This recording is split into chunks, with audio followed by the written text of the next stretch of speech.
And with us now from Capitol Hill, the newly minted Republican Senator James Lankford of Oklahoma. Senator, thank you so much for being with us. Glad to be with you. We have some breaking news coming out of eastern Paris. It appears, and based on BBC reports, that Islamic extremists connected with ISIS may have actually gone in and killed 11 people. It's 10 now officially dead, 10, and 11 at least injured. 10 more wounded. Yeah, because of satirical cartoons they made about ISIS. What do we do in this country to protect against such random acts of extremism? Yeah. And is this our future? I mean, in your home state, there was a woman who was beheaded at work. That's right. At the end of a workday, as her husband waited outside.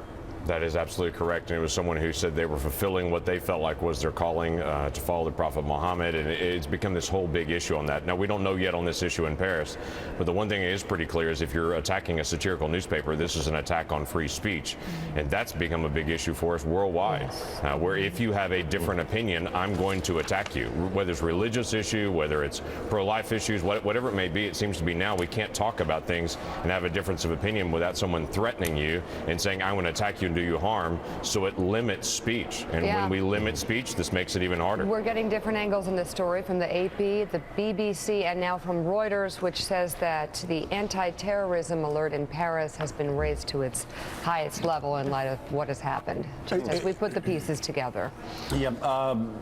So let's talk about what can be done as we move forward. Obviously, things keep changing dramatically as far as national security goes. We used to have to worry about the Soviet Union. And then after 1991, that was supposed to be the end of history. Things got more complex, and they had to worry about state terrorists. And now it's been broken up even more. How do we stand in our battle against ISIS? How are we doing?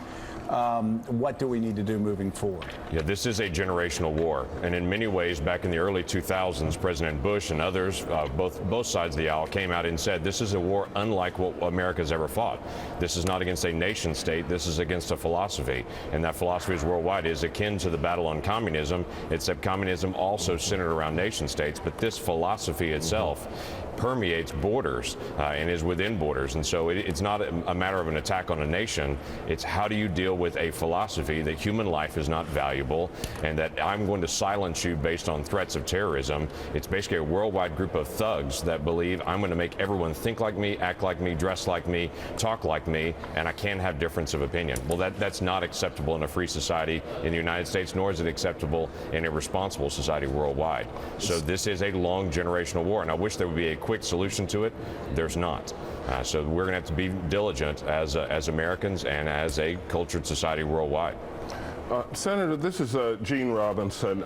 This philosophy that you talk about, and I think you've put your finger on it, takes the name of Islam. In fact, it's an obscene distortion of Islam, according to every Islamic authority. But how do you combat something like that? I mean, we've seen that even in countries where, for example, there are tough gun control laws, you can have something like what's apparently happened today in France, let alone here in the United States, where we don't have such gun control laws. How do we combat the philosophy over time?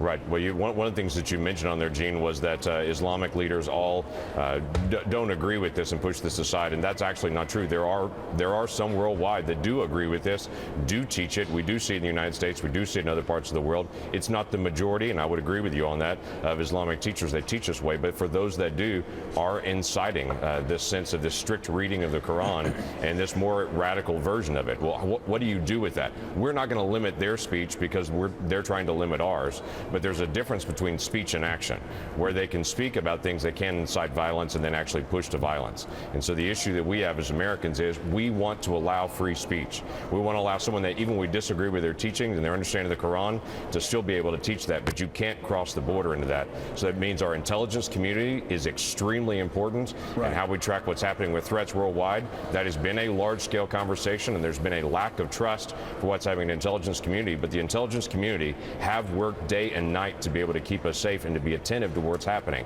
So we have to protect our free speech as well as stay attentive. Senator James Lankford, thank you so much for being with us. We greatly appreciate it.